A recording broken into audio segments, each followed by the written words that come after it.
Hello learners, welcome back on my YouTube channel the Inclusive Soul.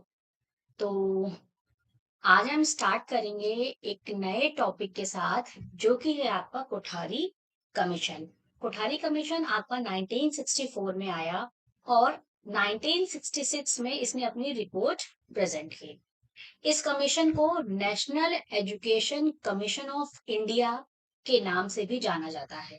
तो आपके exam में question आता है, एक तो सिंपल सा क्वेश्चन, कोठारी कमीशन की डेट पूछ लेते हैं। दूसरा ये कि कोठारी कमीशन का दूसरा नाम क्या है, तो क्या है आपका national education commission of India. Is it clear?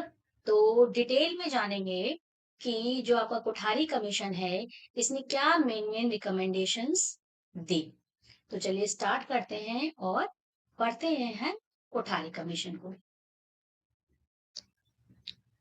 सबसे पहले हम इंट्रोडक्शन जान लेते हैं कि जो आपका कोठारी कमीशन है, ये अपॉइंट किया गवर्नमेंट ऑफ इंडिया ने 1964 में।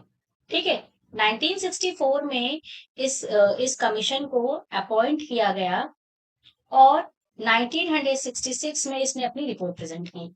इस कमीशन के जो चेयरमैन थे वो डॉक्टर डीएस कोठारी। डीएस का फुल फॉर्म है दौलत सिंह कोठारी। ठीक है, तो ये थे कोठारी कमीशन के चेयरमैन। उसके बाद ये यूजीसी के भी चेयरमैन बने। ठीक है, यूजीसी का फुल फॉर्म क्या है, आप ये मुझे कमेंट सेक्शन में बताएंगे। Is it clear? अब इस कमीशन की जो रिपोर्ट है, आपके एग्जाम में कोठारी कमीशन की रिपोर्ट का नाम पूछा जाता है। इनकी अभी हमने डिस्कस किया कि कोठारी कमीशन ने अपनी रिपोर्ट 1966 में गवर्नमेंट ऑफ इंडिया को प्रेजेंट की। इस रिपोर्ट का नाम इन्होंने रखा था education and national development. Education and national development. ठीक है, यहाँ से आपके एग्जाम में बहुत सारे क्वेश्चन पूछे जाते हैं। प्रीवियस ईयर क्वेश्चन उठा के देखिए, आपको यहाँ से बहुत सारे क्वेश्चन ऑलरेडी मिल जाएंगे। तो कोठारी कमीशन के रिपोर्ट का नाम है एजुकेशन एंड नेशनल डेवलपमेंट। इस कमीशन का ऑब्जेक्टिव था कि to advise on education policy and development, यानी कि एजुकेशन पॉलिसी और डेवलपमेंट पे एडवाइस दिया जाए। ये एक मेन उद्देश्य था इस कमीशन को अपॉइंट करने का। ये जो आपका कमीशन था, ये एक इंटरनेशनल कंपोजिशन पे बना हुआ था, यानी कि इसमें टोटल 17 मेंबर्स थे। ठीक है, टोटल 17 मेंबर्स थे और इन 17 मेंबर्स में से 6 मेंबर्स आपके फॉरेन कंट्रीज से थे, जिसमें आपका लंदन हो गया, यूएसए, टोक्यो, मॉस्को, यूनेस्को, यहां से भी मेंबर्स थे। इधर क्लियर? अब हम बढ़ते हैं अपनी नेक्स्ट स्लाइड की तरफ। नेक्स्ट स्लाइड में देन अगेन हम डिस्कस करेंगे ऑब्जेक्टिव्स ऑफ द कमीशन। तो पहला ऑब्जेक्टिव है to develop national system of education. एक ऐसा सिस्टम बनाया जाए जो कि नेशनल सिस्टम ऑफ एजुकेशन हो। देन था to improve quality and access to education. Education की क्वालिटी को इम्प्रूव करना और एक्सेस लाना एजुकेशन में। ठीक है, देन था promote social and national integration. ये ऑब्जेक्टिव था कोठारी कमीशन का। देन कंपोजिशन की हम बात करते हैं, इसे हमने अभी पिछली स्लाइड में ही डिस्कस किया कि टोटल इसमें 17 मेंबर्स थे। 17 मेंबर्स में से 6 जो मेंबर्स थे वो फॉरेनर्स थे, यानी फॉरेन कंट्रीज के थे, जिसमें London, USA, Tokyo, Moscow, UNESCO शामिल था। 17 मेंबर्स में से बड़े बड़े एजुकेशनिस्ट थे, साइंटिस्ट थे, पॉलिसी मेकर्स थे। ठीक है, included experts from India and abroad. जैसे अभी अभी मैंने आपको नाम दिया कि अब्रॉड में आपका कौन आ जाएगा, लंदन, यूनेस्को, मॉस्को, टोक्यो, है ना, ये सारी चीजें सपोर्टेड बाय यूनेस्को। देन हम डिस्कस करेंगे मेजर रिकमेंडेशंस, जो कि बहुत इंपॉर्टेंट है। मेजर रिकमेंडेशंस को पढ़ने से पहले हम ये जान लेते हैं कि जो कोठारी कमीशन की रिपोर्ट थी, रिपोर्ट का नाम क्या था, एजुकेशन एंड नेशनल डेवलपमेंट। तो जो रिपोर्ट थी, जो रिपोर्ट फॉर्म की गई थी, इसमें टोटल 12 टास्क फोर्सेस थे। 12 टास्क फोर्सेस थे और 7 वर्किंग ग्रुप्स थे, ठीक है, 7 वर्किंग ग्रुप्स थे। और ये जो कमीशन था, इस कमीशन का काम ये नहीं था कि एजुकेशन को या जो भी एजुकेशन का लेवल है उसको रिव्यू करना। इसने एक कंप्लीट कमीशन बनाया, सर्वे के बेसिस पे, इंटरव्यूज के बेसिस पे, क्वेश्चनर्स के बेसिस पे, है ना, इन सारी बेसिस पे ये जो कमीशन बना, उसमें टोटल 2400 पीपल्स के रिस्पॉन्स लिए गए थे, है ना। हम डिस्कस करते हैं मेजर रिकमेंडेशंस। मेजर रिकमेंडेशन में सबसे पहला रिकमेंडेशन है 10+2+3 सिस्टम ऑफ एजुकेशन, है ना। तो ये जो सिस्टम ऑफ एजुकेशन है ये कोठारी कमीशन में आया और इस सिस्टम को इम्प्लीमेंट किया गया।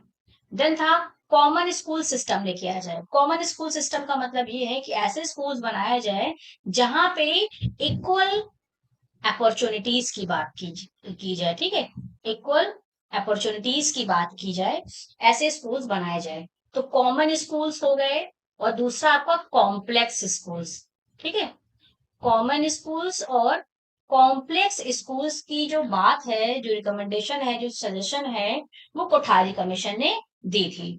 कॉम्प्लेक्स स्कूल का मतलब ये होता है कि जहां पे एक ग्रुप हो, यानी कि group of primary, upper primary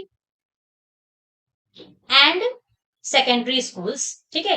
तो a complex school refers to grouping of primary, upper primary and secondary schools in a specific geographic area, है ना। और जो सपोर्ट है, जो रिसोर्स है, वो प्रोवाइड करेगा आपका सेकेंडरी स्कूल, यानी कि सेकेंडरी स्कूल्स सपोर्ट और रिसोर्स प्रोवाइड करेंगे अदर क्लस्टर स्कूल्स को। Is that clear? तो आपको दो चीजें याद रखनी है। एक याद रखना है कॉमन स्कूल। कॉमन स्कूल ऐसे स्कूल्स को कहा जाता है जहां पे चिल्ड्रंस को इक्वल अपॉर्चुनिटीज मिले। देन है आपका कॉम्प्लेक्स स्कूल। कॉम्प्लेक्स स्कूल का मतलब ये होता है कि ऐसे स्कूल्स या ऐसा ग्रुप ऑफ स्कूल जहाँ पे प्राइमरी, अपर प्राइमरी और सेकेंडरी स्कूल्स हो, और जो सेकेंडरी स्कूल है वो सपोर्ट और रिसोर्स प्रोवाइड करे। Is that clear? दूसरा है कि इस कमीशन ने फोकस किया साइंस एंड मैथमेटिक्स पे। Then work experience in curriculum, यानी करिकुलम ऐसा डिजाइन किया जाए जिसमें एक्सपीरियंस हो, वर्क का एक्सपीरियंस हो। मॉरल एंड सोशल वैल्यूज पे फोकस किया। देन मोस्ट इंपॉर्टेंट पॉइंट, यहाँ से भी आपके एग्जाम में बहुत सारे क्वेश्चंस पूछे जाते हैं कि इस कमीशन ने ये भी रिकमेंड किया, ये सजेस्ट किया कि सेंट्रल गवर्नमेंट को 6% बजट एलोकेट करना है फॉर दी एजुकेशन, है ना। तो यहां से भी आपके एग्जाम में क्वेश्चन पूछा जाता है कि 6% बजट की बात, एजुकेशन के लिए 6% बजट एलोकेट करना चाहिए, ये कोठारी कमीशन ने रिकमेंड किया। Common school system, complex school system की बात भी कोठारी कमीशन ने की। 10+2+3 सिस्टम ऑफ एजुकेशन की बात भी कोठारी कमीशन ने की। देन हम जान लेते हैं स्ट्रक्चर ऑफ एजुकेशन, यानी कि अभी हमने 10+2+3 सिस्टम ऑफ एजुकेशन की बात की है। तो इसमें जो आपका पहले क्या आएगा, प्राइमरी आएगा। तो प्राइमरी जो है वो 5 साल की होगी, ठीक है। देन आपका upper primary, upper primary 3 years का होगा। देन आया सेकेंडरी, सेकेंडरी आपका 2 इयर्स का होगा। देन आया हायर एजुकेशन, हायर एजुकेशन कितना होगा, 3 इयर्स का। तो ये एक स्ट्रक्चर था जो कि मैंने आपको टुकड़ों में बांट के बता दिया कि 10+2+3 स्ट्रक्चर एक्चुअली में है क्या, ठीक है। तो पहले 10 का मतलब यहाँ पे क्या है, ये है ना, 5 इयर्स ऑफ प्राइमरी एजुकेशन, फिर upper primary education, then secondary education, 2 years की सेकेंडरी एजुकेशन और 3 इयर्स की higher education. Is that clear? Then हम बात करते हैं करिकुलम की। करिकुलम में इन्होंने core subjects, elective subjects, vocational training और मॉरल एजुकेशन की बात की है, ठीक है। तो अब इसमें आपके कोर सब्जेक्ट्स में आ जाएगा आपका science, social studies, arts, work experience, social service, health education, जिसमें गेम्स, स्पोर्ट्स, साइंस, ये सारी चीजें आएंगी, ठीक है। अब इन्होंने जो आपका थ्री लैंग्वेज फॉर्मूला था, ठीक है, थ्री लैंग्वेज फॉर्मूला हम बहुत टाइम से डिस्कस करते हुए चले आ रहे हैं, जल्दी ही इसकी मैं डिटेल वीडियो आपको बनाऊंगी। ठीक है, तो थ्री लैंग्वेज जो फॉर्मूला था, इस थ्री लैंग्वेज फॉर्मूला को कोठारी कमीशन ने रिवाइज्ड कर दिया। ठीक है, रिवाइज्ड करके इन्होंने ये कहा कि जो फर्स्ट लैंग्वेज है वो होगी आपकी मदर टंग। ठीक है, फर्स्ट लैंग्वेज क्या होगी? मदर टंग, जिसमें आपकी रीजनल और स्टेट लैंग्वेज आ जाती है। ठीक है, जिसमें आपकी रीजनल और स्टेट की लैंग्वेज आएगी। देन सेकंड है नेशनल एजुकेशन ऑफ फेडरेशन। ठीक है, नेशनल एजुकेशन ऑफ फेडरेशन, जिसमें आपकी हिंदी एंड इंग्लिश आएगी। देन थर्ड है आपकी एनी मॉडर्न इंडियन लैंग्वेज। ठीक है, कोई भी modern Indian language, any modern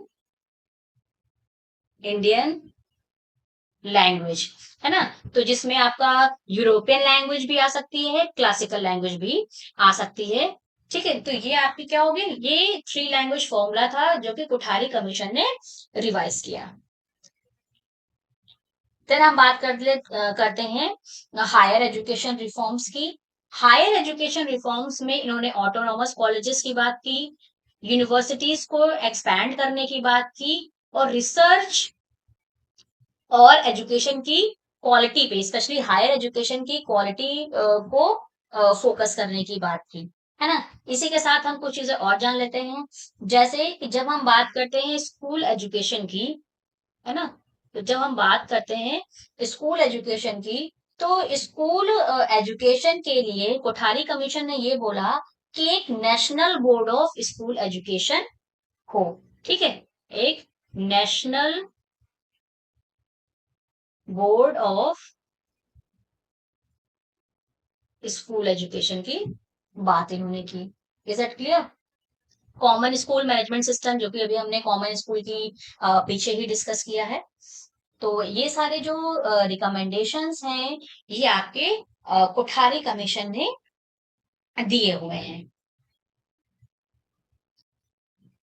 then higher education में जो अभी हमने पीछे डिस्कस किया, उन्होंने ऑटोनॉमी की बात की, हायर एजुकेशन को फ्लेक्सिबल बनाने की बात की, रिसर्च पे फोकस किया, और क्वालिटी को इम्प्रूव करने की भी बात की।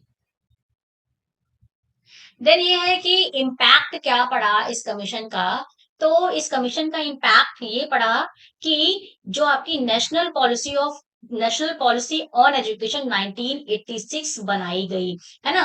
तो इस 1986 की जो नेशनल पॉलिसी ऑन एजुकेशन है, इसका जो श्रेय है ये जाता है कोठारी कमीशन को। कोठारी कमीशन की रिकमेंडेशंस के बेसिस पे ही आपकी 1986 की नेशनल एजुकेशन पॉलिसी बनी थी। देन था institutional reforms in school and higher education, appointed 10+2+3 system of education. इनके कमीशन के बाद ही, रिकमेंडेशंस के बाद ही 10+2+3 सिस्टम ऑफ एजुकेशन कंट्री में इम्प्लीमेंट हुआ, है ना। अब कंक्लूजन क्या निकलता है कि ये एक लैंडमार्क है इंडियन एजुकेशन रिफॉर्म्स के लिए, होलिस्टिक अप्रोच की बात करता है, और basis for future educational policies, यानी कि जितनी भी एजुकेशन पॉलिसीज बनती हैं या बनी है, या अगर जो हम कह रहे हैं कि जो आपकी 2020 की एनईपी है, न्यू एजुकेशन पॉलिसी है, कहीं ना कहीं इसका भी फाउंडेशन जो है वो कोठारी कमीशन से लिया गया है। Is that clear? तो आई होप आप जितनी भी इम्पोर्टेंट चीजें थी वो मैंने कवर करने की कोशिश की, जो आपके एग्जाम में पूछा जाता है वो सारी चीजें मैंने कवर की हैं स्लाइड्स में। तो आई होप आपको वीडियोस अच्छी लग रही हो। वीडियोस अच्छी लग रही हो तो चैनल को सब्सक्राइब करें, वीडियोस को लाइक करें, and most importantly share with your friends also. मिलते हैं नेक्स्ट वीडियो में नेक्स्ट इंपॉर्टेंट टॉपिक के साथ।